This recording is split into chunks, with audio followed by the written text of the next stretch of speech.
उज्यालो radio नेटवर्कसँगै उज्यालो online र mobile एप्लिकेशनबाट एकसाथ प्रसारण भइरहेको नेपाल दर्पणमा साथी भोजेन्द्र बस्नेतसँगै अर्जुन पोखरेलको नमस्कार।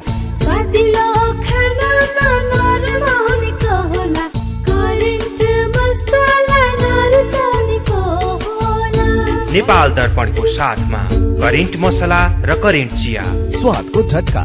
नेपाल दर्पण सुरु गरौं मुख्य खबरका शीर्षकहरूबाट।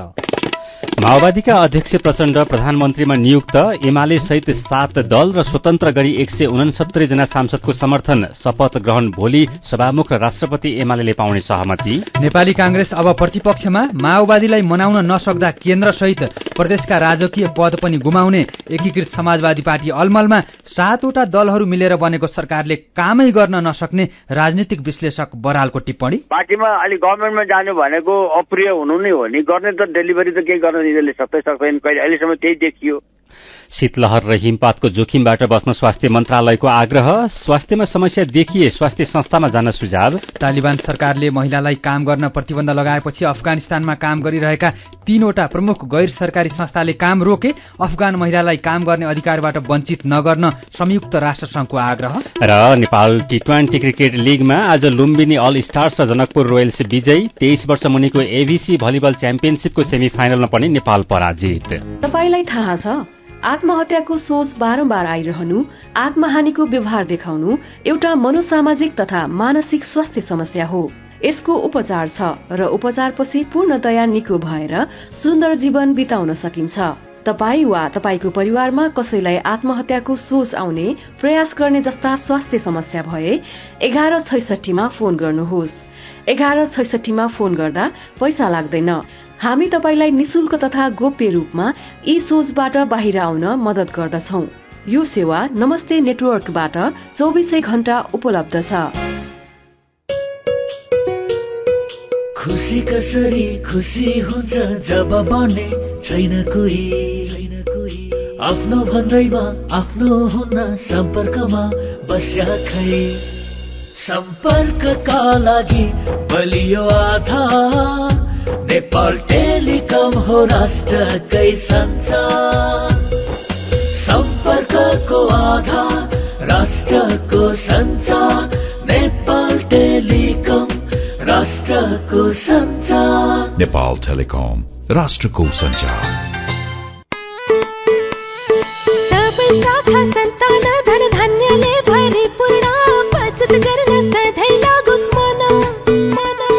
ग्लोबल आइएमई धन वृष्टि मुद्दती योजना, न त जादु न हो सपना। हुन्छ 2 वर्षमा दुईगुणा। हजुर, ग्लोबल आइएमई धनवृष्टि मुद्दती योजना निरन्तर बचत गर्ने बानीलाई प्रोत्साहन गर्दै प्रारम्भिक रकमको 10% त्रैमासिक रूपमा अन्तिम त्रैमास बाहेक जम्मा गर्दा प्रारम्भिक रकमको 2 गुणा 2 वर्षमै प्राप्त गर्न सकिने। ग्लोबल आइएमई ब्याङ्क, सबैका लागि ब्याङ्क। नेपाल दर्पणमा अब खबरको सिलसिला। नेकपा माओवादी केन्द्रका अध्यक्ष पुष्पकमल दाहाल प्रचण्ड प्रधानमन्त्रीमा नियुक्त हुनुभएको छ। 169 जना सांसदको समर्थनमा राष्ट्रपति विद्यादेवी भण्डारीले प्रचण्डलाई आज बेलुका प्रधानमन्त्रीमा नियुक्त गर्नुभएको हो। कुनै एक दलको बहुमत नपुगेको अवस्थामा राष्ट्रपतिले संविधानको धारा 76 को उपधारा 2 अनुसार विभिन्न पार्टीका बहुमत सांसदको समर्थनमा प्रचण्डलाई प्रधानमन्त्रीमा नियुक्त गर्नुभएको हो। माओवादी केन्द्रका अध्यक्ष प्रचण्डलाई नेकपा एमाले, राष्ट्रिय स्वतन्त्र पार्टी, राष्ट्रिय प्रजातन्त्र पार्टी, जनता समाजवादी पार्टी, जनमत पार्टी र नागरिक उन्मुक्ति पार्टी तथा 3 जना स्वतन्त्र सांसद समेत गरेर 169 जना सांसदको समर्थन रहेको छ। नेकपा एमालेसँग 78, माओवादी केन्द्रसँग 32, राष्ट्रिय स्वतन्त्र पार्टीसँग 20, राप्रपासँग 14, जनता समाजवादी पार्टी जसपासँग 12, जनमत पार्टीसँग 6 र नागरिक उन्मुक्ति पार्टीसँग 4 जना सांसद रहेका छन्। यी पार्टीको सांसदको संख्या 166 जना रहेको छ। नागरिक उन्मुक्ति पार्टीले 3 सिट जितेको भए पनि स्वतन्त्र उम्मेदवारी दिएर जितेका रेशम चौधरीका बुबा लालवीर चौधरी प्रवेश गरेपछि नागरिक उन्मुक्ति पार्टीसँग पनि 4 जना सांसद पुगेका छन्। यस्तै स्वतन्त्र सांसदहरू प्रभु शाह, अमरेश कुमार सिंह र किरण कुमार शाहको पनि प्रचण्डलाई समर्थन रहेको छ। आज बेलुका प्रचण्डले राष्ट्रपति विद्यादेवी भण्डारीसँग प्रधानमन्त्रीको दाबी पेश गर्नुभएको थियो। प्रधानमन्त्रीमा प्रचण्डलाई समर्थन गरेका एमाले अध्यक्ष केपी शर्मा ओली, राष्ट्रिय स्वतन्त्र पार्टीका सभापति रवि लामिछाने, राप्रपाका अध्यक्ष राजेन्द्र लिङदेन, जसपाका अध्यक्ष उपेन्द्र यादव, राष्ट्रिय नागरिक उन्मुक्ति पार्टीकी अध्यक्ष रञ्जिता श्रेष्ठ लगायतका नेताहरू बेलुका शीतल निवास पुग्नु भएको थियो। 275 सदस्यीय प्रतिनिधि सभामा सरकार बनाउन 138 जना सांसदको बहुमत पुग्छ। बिहानसम्म नयाँ सरकारबारे अन्यल रहेकोमा दिउँसो एकाएक सहमति भयो। केपी शर्मा ओलीको निवास बालकोटमा एकाएक 7वटा दलका नेताहरू भेटेर प्रधानमन्त्रीको टुङ्गो लगाएपछि तत्कालका लागि नयाँ सरकारको किचलो सकिएको छ। आज भएको सहमति अनुसार 2.5 वर्षको लागि प्रचण्ड प्रधानमन्त्री बन्नु भएको छ। त्यसपछि एमाले प्रधानमन्त्री पाउनेछ। प्रधानमन्त्रीमा प्रचण्डलाई समर्थन गरेको एमाले अहिले राष्ट्रपति र सभामुख पद पाउनेछ। तर 2.5 वर्षपछि प्रधानमन्त्री एमाले पाउँदा सभामुख पद भने माओवादीले पाउनेछ। सरकारमा सहभागी भएमा राष्ट्रिय स्वतन्त्र पार्टी, राप्रपा र जसपाले पनि सम्मानजनक पदहरू पाउनेछन्। नयाँ सरकार गठनको विषयलाई लिएर सत्ता गठबन्धन टुटेको छ भने नयाँ गठबन्धन बनेको छ। नयाँ सरकार गठनका विषयमा निर्णय गर्न आज बिहान बसेको सत्ता गठबन्धनको बैठक बिना निष्कर्ष सकिएपछि माओवादी केन्द्रका अध्यक्ष पुष्पकमल दाहाल प्रचण्डले एमालेसँग मिलेर सरकारको नेतृत्व गर्नुभएको हो। आज बिहान प्रधानमन्त्री निवास बालुवाटारमा बसेको सत्ता गठबन्धनको बैठकमा नेपाली कांग्रेसले प्रधानमन्त्री र राष्ट्रपति दुवै पद नछाड्ने अडान लिएपछि माओवादीका नेताहरू बालुवाटारबाट बाहिरिएका थिए। माओवादीले राष्ट्रपति कांग्रेसले राखे पनि सुरुको 2 वर्ष आफूहरूले प्रधानमन्त्री पाउनुपर्ने अडान राखेको थियो। तर कांग्रेसले सुरुको 2 वर्ष प्रधानमन्त्री पनि नछाड्ने र राष्ट्रपति पनि लिने अडान नछाडेपछि प्रचण्ड बाहिरिनु भएको थियो। बेला बेला अरूलाई प्रधानमन्त्री बनाएर सहयोगीको भूमिका खेलेका प्रचण्ड यसपटक भने अनेक जुक्ति लगाएर आफै प्रधानमन्त्री बन्नुभएको छ। आज प्रधानमन्त्रीमा नियुक्त हुनुभएका प्रचण्डको राजनीतिक जीवनीबारे जानकारी दिँदै हुनुहुन्छ साथी मल्लिका थापा। आज प्रधानमन्त्री बन्नुभएका नेकपा माओवादी केन्द्रका अध्यक्ष एवं पूर्व प्रधानमन्त्री पुष्पकमल दाहाल प्रचण्डको जन्म विक्रम सम्वत 2011 साल मंसिर 26 गते टिकुर पोखरी 2 कास्कीमा भएको हो। मुक्तिराम दाहाल र भवानी दाहालका छोरा प्रचण्डले कृषि तथा पशु विज्ञानमा स्नातक गर्नुभएको छ। 2028 सालदेखि नेपाल कम्युनिष्ट पार्टीको पुष्पलाल समूहबाट राजनीति शुरू गरेका प्रचण्ड 2031 सालमा मार्क्सवादी समूह गठन गरेर 2034 सालमा नेकपा चौथो महाधिवेशन चौममा प्रवेश गर्नुभयो। चौथो महाधिवेशनमा 2035 सालदेखि पूर्णकालीन सदस्य बनेका प्रचण्ड 2036 सालमा चितवन जिल्ला समितिको सदस्यमा निर्वाचित हुनुभयो। 2038 सालमा क्षेत्रीय ब्यूरो सदस्य र अखिल नेपाल युवक संघको महासचिव भएका प्रचण्ड 2040 सालमा अन्य संघको अध्यक्ष बन्नुभयो। युवक संघको अध्यक्ष बनेपछि पार्टी नेतृत्वमा पुग्ने उहाँको यात्रा निकै तीव्र गतिमा अघि बढ़ेको पाइन्छ। 2041 सालमा नेकपा मसालको 5औं महाधिवेशनबाट केन्द्रीय सदस्य र 2042 मा पोलिट ब्यूरो सदस्य बन्नुभयो। 2042 मा पार्टी विभाजनपछि उहाँ मोहन वैद्य किरणतिर लाग्नुभयो।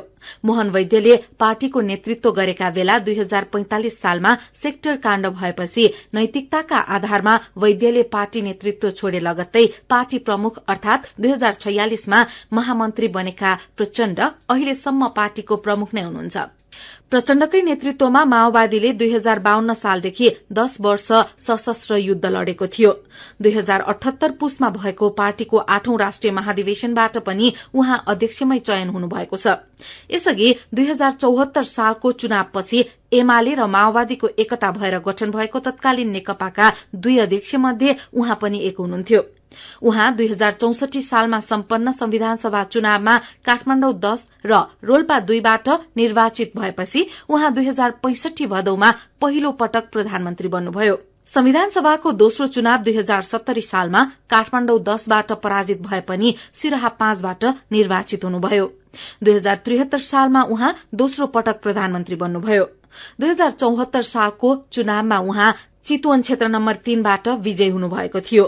गएको मंसिर 4 गते सम्पन्न प्रतिनिधि सभा चुनावमा उहाँ गोर्खा क्षेत्र नम्बर 2 बाट विजयी हुनुभएको छ। आज सहित प्रचण्ड तेस्रो पटक प्रधानमन्त्री बन्नुभएको हो। प्रचण्डको राजनीतिक जीवनीबारेको प्रसंगपछि फेरि पनि खबरकै सिलसिला। नयाँ सरकार गठनको लागि आज दिनभरको दौडधूपमा केही दलले राम्रै अवसर पाएका छन् भने केही दलले नसोचेको गुमाएका छन्। आज बनेको नयाँ गठबन्धनबाट खास गरी माओवादी र एमाले राम्रै लाभ प्राप्त गरेका छन् भने नेपाली कांग्रेस र नेकपा एकीकृत समाजवादी पार्टीले नसोचेको गुमाएका छन्। बिहानसम्म नेपाली कांग्रेससँग थुप्रै पद थिए र थप पदको सम्भावना थियो। माओवादीलाई प्रधानमन्त्री दिएको भए कांग्रेसले राष्ट्रपतिसहित उपराष्ट्रपति, सभामुख र उपसभामुख मध्ये केही पद पाउँथ्यो। यस्तै 7वटा प्रदेश मध्ये कम्तीमा 4वटामा मुख्यमन्त्री अनि प्रदेश प्रमुख लगायतमा कांग्रेसको दाबी हुन्थ्यो। 10 सीट भएको एकीकृत समाजवादी पार्टीले पनि केही राम्रै पदमा दाबी गरेको थियो। तर आज दिउँसो 12 बजेसम्म सत्ता गठबन्धन कायमै रहँदा धेरै शक्तिशाली बनेको कांग्रेस त्यसपछि कमजोर भन्यो। जब माओवादी अध्यक्ष प्रचण्ड गठबन्धन छाडेर एमालेका अध्यक्ष केपी शर्मा ओलीको निवास बालकोटमा जानुभयो तब कांग्रेससँग संघ र प्रदेशका राजकीय पद र कार्यकारी पद नरहने पक्का जस्तै भयो। अब कांग्रेसले राष्ट्रपति, उपराष्ट्रपति, सभामुख, उपसभामुख, प्रदेशका मुख्यमन्त्री लगायतका पद पाउने सम्भावना लगभग सकिएको छ। यसैबीच नेकपा एकीकृत समाजवादी पार्टीको सचिवालय बैठक सम्पन्न भएको छ। अध्यक्ष माधव कुमार नेपालको नेतृत्वमा बैठक बसेको हो। बैठकमा अकस्मात विकसित राजनीतिक घटनाक्रमबारे गम्भीरतापूर्वक छलफल भएको पार्टीले जनाएको छ। बैठकले परिस्थितिको सूक्ष्म अध्ययन गरी देश, नागरिक र पार्टीको हितलाई सर्वोपरि ध्यानमा राखेर अगाडि बढ्ने निर्णय गरेको छ। सीधा कुरा प्रष्ट विचार यो हो उज्यालो रेडियो नेटवर्क। नेपाल दर्पणमा नयाँ सरकार गठन र कामकाजका प्रसंग सहितका खबरहरू बाँकी नै छन्, सुन्दै गर्नुहोला। वैदेशिक रोजगार न्याय सम्बन्धी जानकारी। वैदेशिक रोजगारमा जाने व्यक्ति ठगिएमा वा शोषणमा परेमा वैदेशिक रोजगार विभागमा वा आफ्नो जिल्लाको जिल्ला प्रशासन कार्यालयमा निवेदन दिनुपर्दछ। वैदेशिक रोजगार ठगी गर्ने व्यक्तिलाई 3 वर्षदेखि 7 वर्षसम्म कैद र 3 लाखदेखि 5 लाख रुपियाँसम्म जरिवाना सजाय हुन्छ। वैदेशिक रोजगारमा ठगिएको व्यक्तिले बुझाएको रकम र त्यसमा थप 50% हर्जना सहितको रकम पीड़कबाट फिर्ता पाउँछन्। वैदेशिक रोजगार ठगीको विषयमा जहिले पनि उजुरी लाग्दछ। क्षतिपूर्तिसँग सम्बन्धित उजुरी 1 वर्षभित्रमा दिनुपर्दछ। वैदेशिक रोजगारमा जाँदा लाग्ने खर्च, मेन पावरमा बुझाइ, भरपाई लिएमा न्याय पाउन सजिलो हुन्छ। वैदेशिक रोजगारीको सिलसिलामा ठगिएमा वा उद्धार गर्नु परेमा वा बेचबिखनमा परेमा वा तलब नपाई कानूनी सल्लाह र निशुल्क कानूनी सहायता चाहिएमा पिपुल फोरमको फोन नम्बर 01-45-23-973 मा सम्पर्क गर्न सकिनेछ।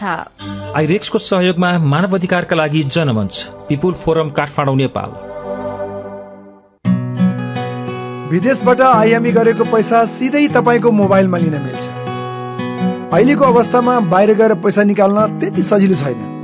त्यसैले आफ्नो मोबाइल निकाल्नुहोस्, आइएमई पे डाउनलोड गर्नुहोस् अनि घर बसी बसी आफ्नो रकम प्राप्त गर्नुहोस्। विदेशबाट आइएमई गरेको रकम प्राप्त गर्न आफ्नो मोबाइल फोनमा आइएमई पे डाउनलोड गर्नुहोस्। अब आइएमई गरौँ, आइएमई पे मा प्राप्त गरौँ सजिलै।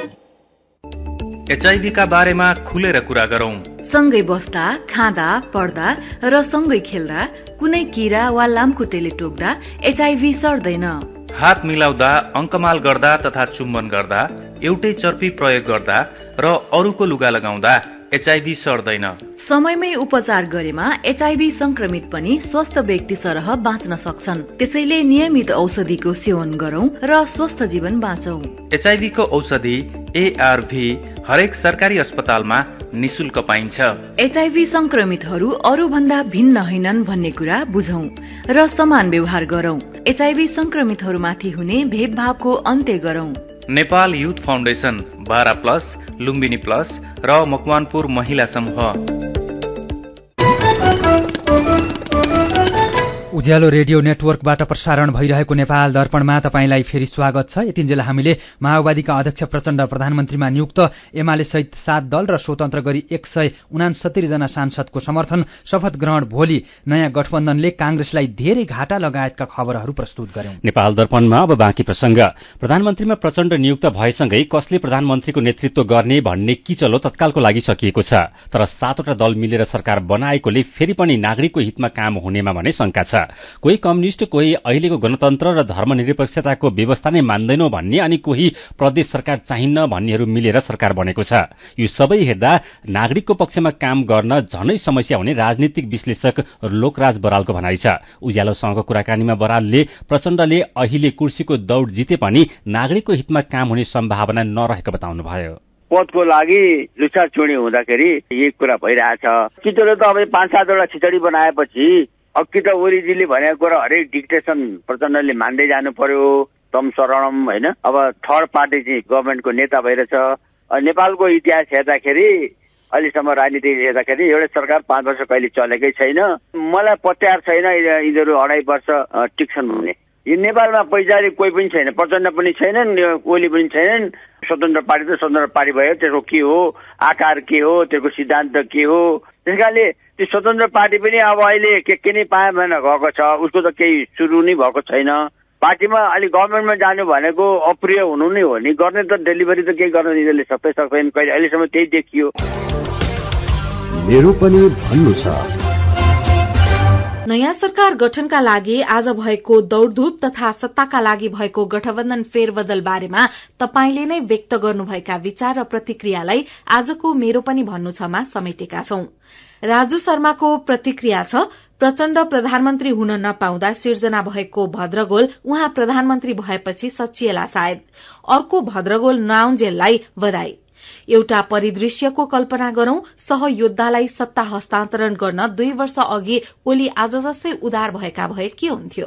हारेपछि बौरिन्छन्, जित्दा उन्मत्त हुन्छन् त के गरौं। विमला पाण्डेले लेख्नु भएको छ, लोकतान्त्रिक शक्ति र वाम शक्तिको ध्रुवीकरण हुने नै थियो। राजनीति यी र यस्ता थुप्रै सम्भावनाको खेल नै हो। राजनीति सत्तामा पुग्नकै लागि गरिएको हो भन्ने कुरा त भर्खरै उदाएको पार्टीले पनि देखाइदियो। कुलप्रसाद दाहाल लेख्नुहुन्छ, राजनीतिमा जस्तोसुकै सम्भावना रहन्छ भनेको सुन्दै आएकोमा आज प्रत्यक्ष देखियो। हिजो बालकोटको बारदलीमा पुर्यायौं भन्नेलाई आज उही ठाउँमा उस्तै पारामा उभ्याउँदा चाहिँ रमाइलो लागेको छ। दुर्गा केसीले लेख्नु भएको छ, 5 वर्ष मिलेर देश र नागरिकको हितका लागि काम गरे त हुन्थ्यो। अघिल्लो पटक ओलीले पालो नदिए झैं यस पटक प्रचण्डले पालो नदिएर 2.5 वर्षपछि अर्को समस्या आइ नलागोस्, तम्माधम देशका काम हुन्। विकास अधिकारीले लेख्नु भएको छ, हामी सामान्य मान्छे राजनीतिमा हुने चाल किन बुझ्थ्यौं र। एउटा उखान, भुइँको टिप्न खोज्दा पोल्टाको झर्छ भन्ने उखान चाहिँ कांग्रेसमा मिलेको देखियो। केही पद थप्छु भन्दा रित्तै पो भयो। अनि आमोद भुसालको प्रतिक्रिया छ, खेल हेर्न त रमाइलो भएको छ। यति धेरै पार्टीहरू मिलेर बनेको सरकारमा ती पार्टीहरूको योजना चाहिँ कसरी पूरा हुने हो भन्ने पीर छ। मन्त्री परिषदमा पनि खूब रमाइलो हुन्छ होला। अब सरकार स्थिर बनेर देशमा विकास, सुशासन र समृद्धिको यात्रा तय होस्, शुभकामना।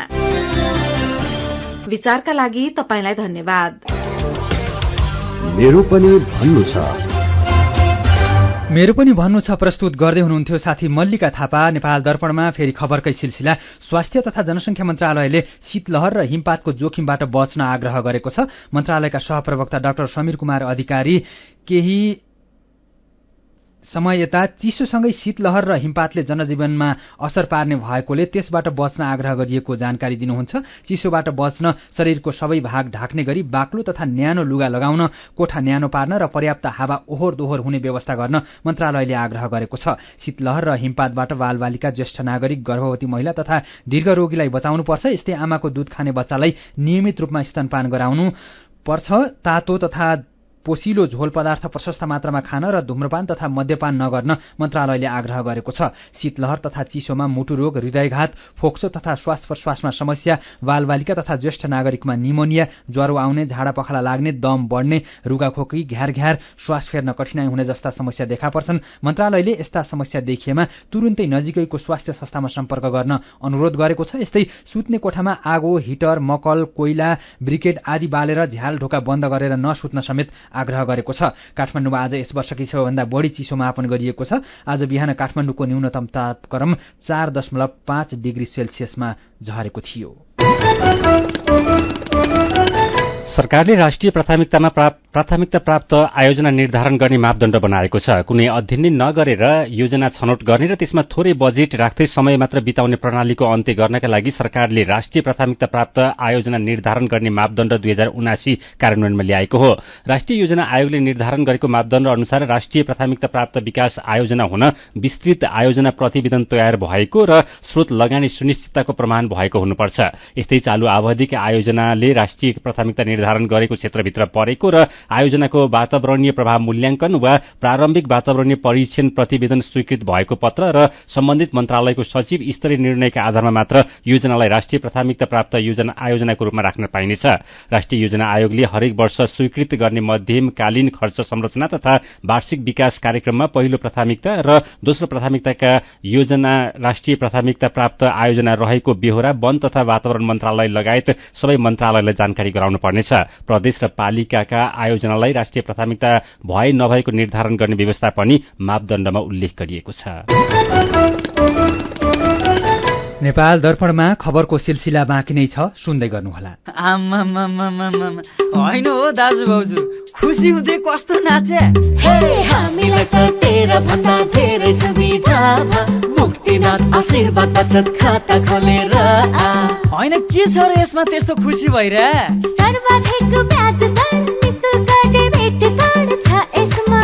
मोबाइल ब्याङ्किङ अनि गजबको बिमा, खातामा बिमा हो नि अब खुसीको छैन कुनै सीमा।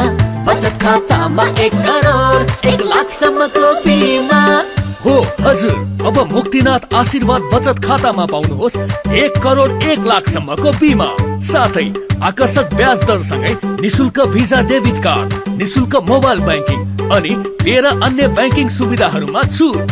अब खुसीको छैन कुनै सीमा। बचत खातामा 1 करोड 1 लाखसम्मको बिमा। मुक्तिनाथ विकास ब्याङ्क, जनता ब्याङ्कमा होइन, ब्याङ्क जनतामा जानु पर्दछ। गाउँको उत्पादन शहरमा, रैथाने खाना घर घरमा। पञ्चगुणीय तत्त्वले भरिपूर्ण रैथाने कृषि खाद्य वस्तु तथा सामग्रीहरू कृषकहरूबाट संकलन तथा प्रशोधन गरी काठमाडौँ उपत्यका भरि सहज रूपमा होम डेलिभरी भइरहेको कुरा सहर्ष जानकारी गराउँदछौ। सम्पर्क तथा जानकारीका लागि रैथाने एग्री प्रोडक्ट्स नेपाल प्राली, चप्पल कारखाना, Maharajganj, Kathmandu. Phone number 01 40 15 658 40 15 662। Mobile number 98 434 21 743 र 98 550 45 242। रैथानेलाई तपाईले मोबाइल एपको लागि RAITHAANE रैथाने टाइप गरेर वा वेबसाइट www.raithanenepal.com मा गएर पनि भेट्न सक्नुहुनेछ। उज्यालो रेडियो नेटवर्क मार्फत देशभरिका विभिन्न एफएम स्टेशन तथा उज्यालो अनलाइन र मोबाइल एप्लिकेशनमा प्रसारण भइरहेको नेपाल दर्पणमा तपाईंलाई फेरि स्वागत छ। अब बाँकी खबर। कोरियाबाट ल्याइएका उन्नत जातका गाईका बाछी सिन्धुलीको कमलामाई नगरपालिकाले किसानलाई वितरण गरेको छ। कोरिया सरकारको अनुदान सहयोगमा प्राप्त बाछीहरू कमलामाई नगरपालिका वडा नम्बर 5 का 81 जना किसानलाई प्रदान गरिएको हो। कोरिया सरकारले होलस्टिन जातको गाईका 6 देखि 8 महिनाका बाछी उपलब्ध गराएको हो। यी बाछी माउ बनेपछि एक बेतमा 10,000 लिटरसम्म दूध दिने कृषि तथा पशुपक्षी विकास मन्त्रालयले जनाएको छ। परीक्षण गर्दा कमलामाई नगरपालिका वडा नम्बर 5 मा उचित वातावरण घाँसको उपलब्धता देखिएकोले नमूनाको लागि त्यहाँका किसानलाई गाई वितरण गरिएको हो। सौरी एयरलाइन्सले नवनिर्मित पोखरा क्षेत्रीय अन्तर्राष्ट्रिय विमानस्थलमा परीक्षण उडान गरेको छ। आउँदो 17 गतेदेखि विमानस्थल सञ्चालनमा आउने भएपछि सौरी एयरलाइन्सले जेट विमानबाट उडान परीक्षण गरेको हो। नेपाल नागरिक उड्डयन प्राधिकरणले पोखरा अन्तर्राष्ट्रिय विमानस्थल सञ्चालनको तयारी गरेसँगै विमान कम्पनीले परीक्षण उडान गर्दै आएका छन्। केही दिन अघि बुद्ध एयर र यति एयरलाइन्सले सफलतापूर्वक परीक्षण उडान गरेका थिए। प्रदेश 1 का प्रदेशसभा सदस्यले भोलि दिउँसो शपथ लिने भएका छन्। शपथ लिनुभन्दा अगाडि प्रदेश प्रमुख परशुराम खापुङले प्रदेशसभा सदस्यमध्ये ज्येष्ठ सांसद गयानन्द मण्डल गणगाईलाई दिउँसो 12:30 बजे प्रदेश सभा अध्यक्षका रूपमा शपथ गराउनुहुने प्रदेशसभा सचिवालयले जनाएको छ। त्यसपछि सभा अध्यक्षले अरू 92 जना सांसदहरूलाई शपथ गराउने कार्यक्रम तय भएको प्रदेश सभा सचिवालयले जनाएको छ। नेकपा एमाले गण्डकी प्रदेश संसदीय दलको नेतामा खगराज अधिकारी सर्वसम्मत चयन हुनुभएको छ। संसदीय दलको आज बसेको बैठकले एमाले पार्टी संगठन विभागका प्रमुख अधिकारीलाई नेता चयन गरेको हो। दलको नेता बन्नेसँगै उहाँको गण्डकी प्रदेशको मुख्यमन्त्री बन्ने बाटो खुलेको छ। 60 सदस्यीय प्रदेशसभामा बहुमत पुग्न 31 सांसद चाहिन्छ। एमाले, माओवादी र राप्रपा मिलेमा प्रदेशसभामा 32 जना सांसद पुग्नेछन्। देशको प्रशासनिक केन्द्र सिंहदरबारमा उच्च क्षमताको चार्जिङ स्टेशन निर्माण हुने भएको छ। अहिले सिंहदरबारमा चार्जिङ स्टेशन भए पनि उच्च क्षमताको चार्जिङ स्टेशन थिएन। ऊर्जा जलस्रोत तथा सिंचाई मन्त्रालयको मातहतमा रहेको इनर्जी डेभलपमेन्ट डिकेट एक्सन प्लान्ट प्रोजेक्टले 30 किलोवाट क्षमताका 5वटा चार्जिङ स्टेशन निर्माण गर्न लागेको हो। इम्बोस नम्बर प्लेट जडान शुरू भएको 6 वर्षमा 35,000 गाडीमा मात्रै जडान भएको छ। सरकारले 5 वर्षमा 25 लाख गाडीमा इम्बोस्ड नम्बर प्लेट जडानको लक्ष्य लिएको थियो। इम्बोस्ड नम्बर प्लेट जडानको अवधि गएको वर्ष जेठमा सकिएकोमा कानूनी र भाषाका कारण जडानमा ढिलाइ भएको भन्दै 2.5 वर्षको लागि थप गरिएको थियो। 2080 सालको मङ्सिरसम्ममा इम्बोस्ड नम्बर प्लेट जडान गरिसक्नुपर्ने अन्तिम मिति तोकिएको भए पनि तोकिएको समयभित्र जडान भइसक्ने सम्भावना नदेखिएको विभागका प्रवक्ता ईश्वरी दत्त पनेरुले बताउनुभयो। उदयपुरको गाईघाटबाट यात्रु लिएर खोटाङको सदरमुकाम दिक्तेको लागि छुटेको बस दुर्घटना हुँदा 6 जना यात्रु गम्भीर घाइते भएका छन्। प्रदेश 105001 ख 0017 नम्बरको बस दिक्तेल रूपाकोट मजुवा गढी नगरपालिका नम्बर 4 बुइपामा दुर्घटना हुँदा गर्भवती सहित 6 जना यात्रु गम्भीर घाइते भएका हुन्। घाइते मध्ये 3 जनालाई हेलिकप्टर मार्फत काठमाडौँ ल्याएर उपचार भइरहेको छ।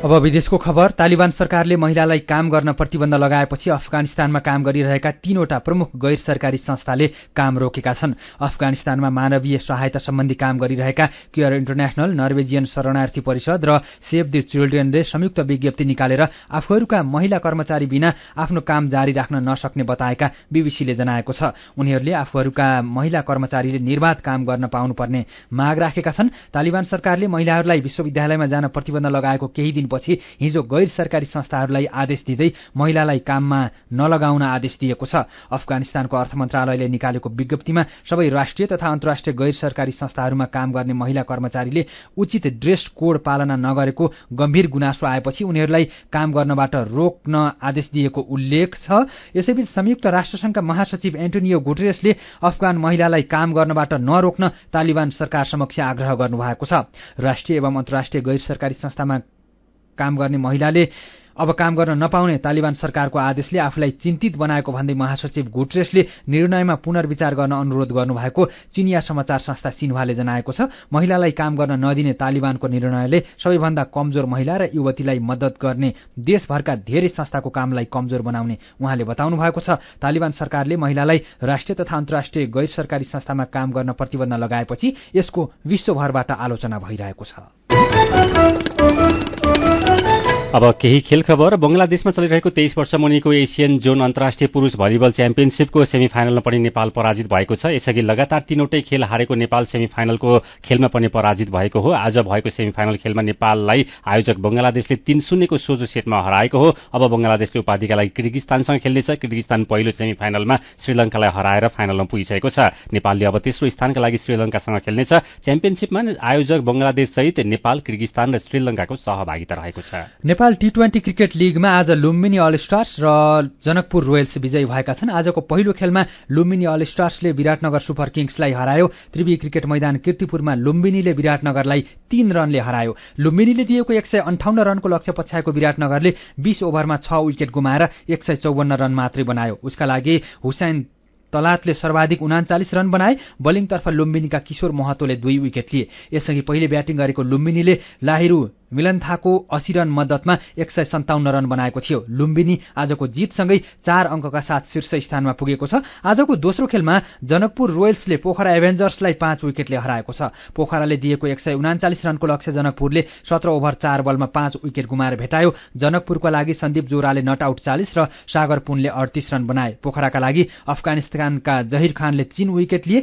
यसअघि टस हारेर पहिले ब्याटिङको निम्तो पाएको पोखरा 19 ओभर 4 बलमा 138 रन बनाउँदा अल आउट भयो। पोखराको लागि आसिफ शेखले 50, सिद्धान्त लोहनीले 29 र प्रतीश जीसीले 28 रन बनाए। जनकपुरका लागि वेस्ट इन्डिजका केशरिक विलियमसनले 3 विकेट लिए। यो जितसँगै जनकपुर 1 खेलमा 2 अङ्कसहित तेस्रो स्थानमा रहेको छ। पोखराले भने लगातार दोस्रो हार बेहोरेको छ। र बंगलादेशसँगको टेस्ट क्रिकेट श्रृङ्खला भारतले जितेको छ। मिरपुरमा बंगलादेशले दिएको 145 रनको लक्ष्य भारतले आज 7 विकेट गुमाएर भेटाएसँगै श्रृङ्खला 2-0 ले जितेको हो। भारतले 74 रन बनाउँदा 7 विकेट गुमाइसकेको थियो। तर श्रेयस एयरले नट आउट 29 र रवि चन्द्रन अश्विनले 42 रन बनाउँदै भारतलाई विजयी बनाए। बलिङतर्फ बंगलादेशका मेहदी हसन मिराजले 5 तथा सकिब अल हसनले 2 विकेट लिए। टेस्ट श्रृङ्खला गुमाए पनि यसअघि भएको 1 दिवसीय श्रृङ्खला भने घरेलु टोली बंगलादेशले जितेको थियो।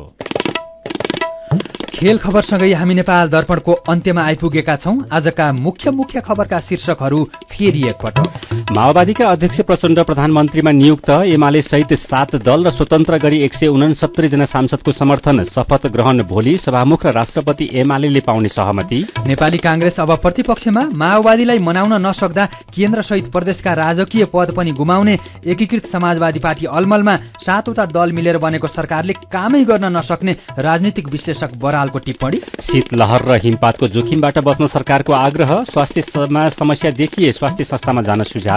तालिबान सरकारले महिलालाई काम गर्न प्रतिबन्ध लगाएपछि अफगानिस्तानमा काम गरिरहेका 3 वटा प्रमुख गैर सरकारी संस्थाले काम रोके। अफगान महिलालाई काम गर्ने अधिकारबाट वञ्चित नगर्न संयुक्त राष्ट्रसङ्घको आग्रह। र नेपाल टी20 क्रिकेट लिगमा आज लुम्बिनी अल स्टार्स र जनकपुर रोयल्स विजयी। 23 वर्ष मुनिको एबीसी भलिबल च्याम्पियनशिपको सेमिफाइनलमा पनि नेपाल पराजित। आजको नेपाल दर्पण सकिएको छ। प्राविधिक साथी संघर्ष विष्टसँगै हामी भोजेन्द्र बस्नेत र अर्जुन पोखरेल पनि विदा हुन्छौं। उज्यालोको मोबाइल एप्लिकेशन र अनलाइनमा प्रसारण भइरहेका सामग्री भाइबरमा पनि उपलब्ध छन्। निसासिने जोखिम भएकोले बन्द कोठामा हिटर र आगो बालेर नसुतौं। नमस्कार।